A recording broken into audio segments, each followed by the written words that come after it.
Le couteau Opinel. Quelle saga familiale. Ce soir, on va, je pense, vous offrir, grâce à la cafetière, une soirée totalement différente.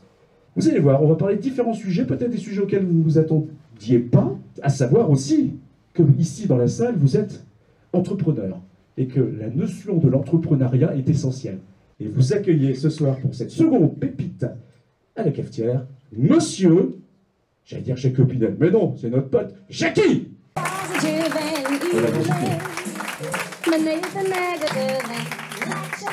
Jackie, quand on parle couteau Opinel, le couteau Opinel, c'est Joseph. Alors, on attribue la paternité du couteau Opinel à Joseph. Joseph Opinel, qui est mon grand-oncle, c'est-à-dire le frère de mon grand-père, que j'ai connu, bien sûr. Pas mon grand-père, mais grand-oncle. Et Joseph Opinel, on lui attribue la paternité du couteau, puisque c'est lui qui a défini le modèle dont on perpétue aujourd'hui la fabrication et qu'on diffuse sur tout le monde. Bien sûr, avant lui, mon arrière-grand-père, Daniel Opinel, le père de Joseph, parmi la gamme d'outils qu'il façonnait, qu'il forgeait, faisait quelques couteaux pour les paysans du coin. Mais le couteau dont on poursuit aujourd'hui la fabrication, on l'attribue effectivement à Joseph Opinel. Et dès l'âge de dizaine d'années, Joseph Opinel apprenait le métier de forgeron taillandier avec son père Daniel. Il l'aidait à la forge, à faire quelques outils, à faire quelques couteaux, mais en grandissant, Joseph Opinel, lui, était plus intéressé par la fabrication des couteaux, ce qui d'ailleurs à cette époque ne plaisait pas trop à son père. En effet, pour son père, le vrai travail d'un forgeron taillandier, c'était de réaliser de gros outils, de grosses pièces, de bons outils pour les paysans du coin. Et à cette époque, il y avait beaucoup de demandes. Et pour lui, les couteaux, c'était pas sérieux. C'était un petit article. Il n'y voyait pas d'avenir. Et surtout, ce qui l'agaçait, c'est qu'il pensait que son fils aîné, Joseph, passait son temps à s'amuser à faire des couteaux. Et ça, il ne pouvait pas le supporter. Mais Joseph avait son idée. Et il a insisté auprès de son père pour qu'il lui laisse une partie de l'atelier afin qu'il puisse faire un couteau selon son idée. Alors avec son père, ils ont fondé un deal. Son père Daniel lui a dit « Dans la journée, tu travailles, tu fais des outils, et après tes heures, tu peux bricoler dans l'atelier comme tu veux. » Et c'est là que Joseph Opinel a mis au point son couteau, en tâtonnant un petit peu au départ, et en 1890, il a créé le fameux couteau Opinel qu'on connaît aujourd'hui. 1890, premier couteau Opinel, et on peut considérer que Joseph a été le premier designer mauriennais. Oui, on peut dire comme ça si on veut, puisque le couteau Opinel est exposé au musée d'art moderne référencé au Albert Museum de Londres, et puis dans le Freedom Book, qui est un livre qui répertorie les 900 objets mythiques du monde, l'Opinel a sa place. Et puis, tu as eu dans ta famille un personnage qui a eu, on ne peut pas dire le sens des affaires, tu le reconnais, il est là-bas. Mais il a eu du flair, parce qu'il a protégé le mot Opinel. Parce que sinon, il fallait pas qu'on vive l'histoire. On peut le citer, on est entre nous ce soir, hein, des Layolle, par exemple. Oui, ils n'ont pas été très clairs, ils n'ont pas été très bons par rapport au Opinel. Hein, on peut dire les choses, on peut les dire que comme ça. Mais Maurice, lui, il a été malin. Il a tout déposé. Oui, alors là, avec un peu d'émotion, je vois mon cousin Maurice qui est décédé en 2016, je veux dire, et petit-fils de Joseph Opinel. Et le fil rouge de sa carrière a été de protéger à tous les niveaux le couteau Opinel. Bien sûr, déjà, Joseph Opinel avait cette idée. Et en 1909, il était en Maurienne, il avait déposé la marque Opinel, la main couronnée. Opinel de son nom, bien sûr, et la main couronnée, ben, comme vous le savez sans doute, c'est l'emblème de la ville de Saint-Jean-de-Maurienne, la main bénissante de Saint-Jean-Baptiste, et la couronne, c'est la couronne ducale, qui rappelle qu'autrefois, la Savoie était un duché. Donc ça fait la marque Opinel, la main couronnée, déposée déjà à partir de 1909. Alors, l'anecdote de Jackie, une des anecdotes quand on s'appelle Opinel, bien entendu, on pense tout de suite qu'on va vous faire référence au couteau. Mais c'est pas ce qui arrivait à l'un de tes cousins, alors qu'il cherchait un hôtel à Valence. L'anecdote, Jackie. Oui, c'est une petite anecdote. Alors, vous savez, dès qu'on circule, si jamais on nous demande votre nom, on essaye de donner le nom de jeune fille de sa femme. C'est comme ça, on n'est pas embêté. Et aussi, on dit Opinel. Alors, souvent, les gens disent c'est comme le couteau. Alors, on n'est pas obligé de répondre. Et mon cousin, le fils de Maurice Opinel, Denis Opinel, qui a été président, un jour se rendait à Valence, à un hôtel, on lui demande son nom. Ah, il dit, ben, Opinel, ah, comme le judoka. Alors, ça paraît un gadget, mais ça a été authentique. C'est lui qui me l'a dit, il ne me l'aurait pas inventé si... Le judo, je dirais, on va pas dire c'est ta vie, parce que ta vie, c'est le couteau, c'est l'Opinel, la vie de Jackie, bien sûr. Je veux dire que le judo représente une part très importante dans la vie de Jackie. On va le découvrir très très vite. Ton enfance ici en Maurienne, rien de particulier? Tu courais dans les prés, comme Heidi dans les montagnes? Oui, on a eu l'avantage à cette époque de n'avoir pas de portable, pas Internet, pas trop de télévision. Donc je passais mon temps dans les bois à Rocheret ou à la Combe à faire des ponts sur les rivières, des trucs comme ça, quoi. Voilà. Et puis tu travaillais avec ton père? Et puis j'ai aussi travaillé avec mon père. Et c'est comme ça que l'histoire a démarré. Je n'ai pas choisi, je pensais que c'était naturel, voilà, à force des choses. Tu étais associé avec ton père, hein?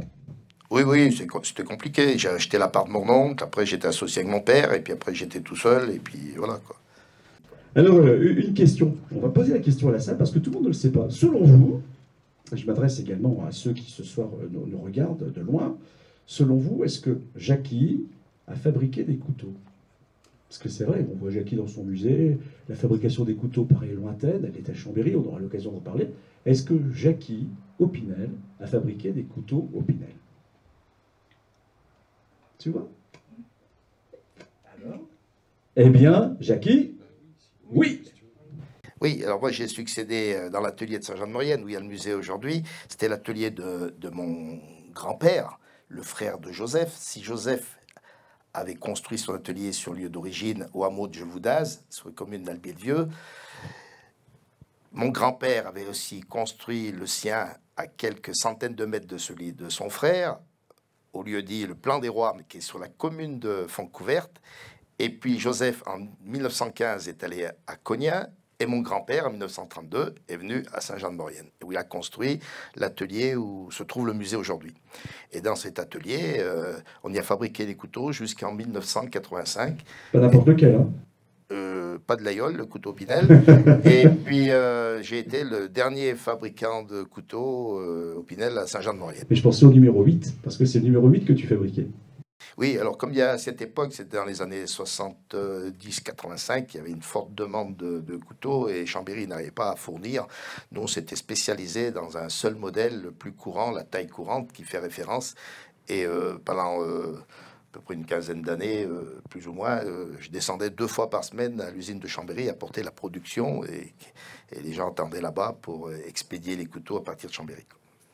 Et là, Jackie vous a donné une information importante. C'est le dernier Opinel à avoir fabriqué des couteaux Opinel. C'est là où la légende commence à Saint-Jean-de-Maurienne. À Saint-Jean-de-Maurienne. C'est là où la légende commence à s'installer. On aura l'occasion tout à l'heure, hein, Jackie, de parler effectivement entre le musée et puis Chambéry très rapidement. Mais que s'est-il passé? Pourquoi soudainement la production mauriennaise a quitté la vallée et est partie sur Chambéry? Oh, tout simplement pour des raisons purement industrielles. L'atelier de Saint-Jean-de-Maurienne, on y était une vingtaine. On a laissé retomber l'effectif tout doucement. Et puis après, Chambéry, compte tenu de la demande, il y a des nouveaux équipements qui sont arrivés. Ils ont investi tout dans des machines. Et on a transféré, pour des raisons purement industrielles, toute la fabrication à Chambéry. Et toi, à ce moment-là, il a fallu que tu te poses une question. Il s'est posé la question. Est-ce que je pars à Chambéry ou est-ce que je reste à Saint-Jean-de-Maurienne? Est-ce que je reste en Maurienne? Ah, je ne me suis pas posé la question. Mon cousin, Maurice Opinel, m'a dit tu veux venir dans la société et tout. C'était intéressant. Alors, déjà, il faut aller à Chambéry. Alors, moi, je descendais, comme je vous ai dit il y a un petit instant, je descendais 2 fois par semaine à Chambéry. Il faisait très beau en Maurienne. Passer les virages de la Madeleine, commençait à pleuvoir. Et le personnel, là-bas, me disait mais quel temps vous devez avoir en Maurienne. S'il fait mauvais à Chambéry, en Maurienne, c'était la catastrophe. Je dis, mais non, on a le soleil. Mais ils m'ont jamais cru. On a le soleil. Et effectivement, on a le beau temps. D'ailleurs, à Nice, quand ils font leur publicité, ils disent, on a autant de jours de soleil qu'en Maurienne. Belle référence, on peut être fier. On peut être très très fier. Donc tu es resté en Maurienne parce que tu avais les amis, tu avais le judo, tu avais le ski. Oui, alors moi je faisais beaucoup d'activités sportives, hein, tout ça. J'ai voulu rester en Maurienne, c'était mon pays. Et puis on m'avait proposé d'aller faire des choses dans la société.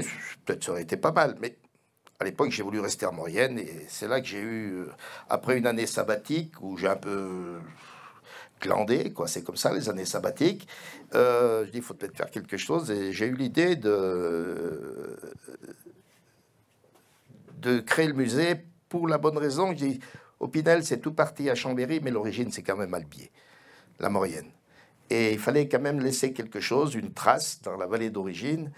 Et j'ai ouvert mon atelier qui était fermé, sur lequel les spéculateurs immobiliers avaient lorgné dessus, parce qu'il est bien placé, en plein centre-ville. Il faisait des propositions. Hein, J'ai proposé des propositions intéressantes, bien sûr.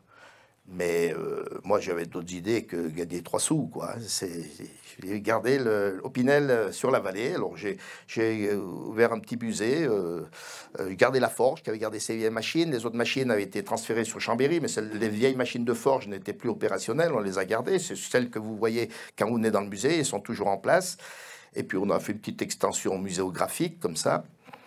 Et puis on dit, on verra bien, on fait comme chose. Et j'ai dit à mon cousin Maurice, je vais faire un musée. Alors, il me regarde, il était un peu sceptique. Il me dit, tu crois? Je dis, oui, mais c'est déjà fait, quoi.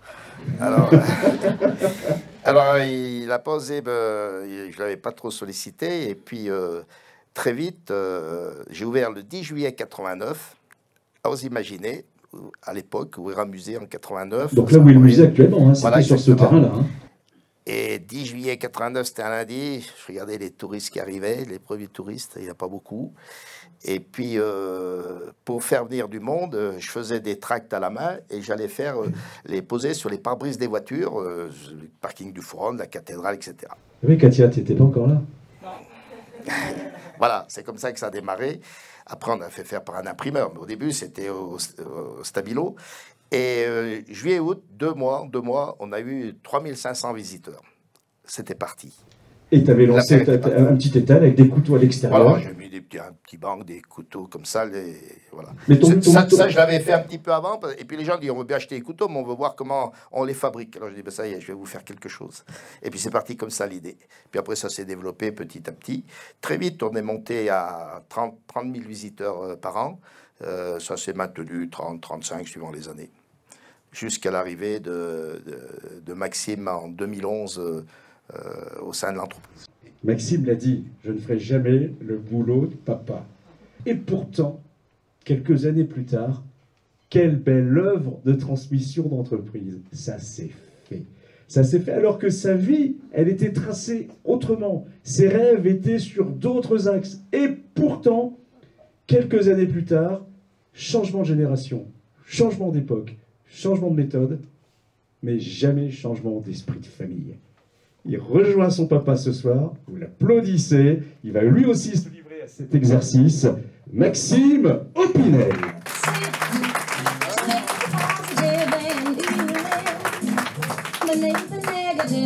Vous avez vu, ils ont la même manière d'entrer en salle.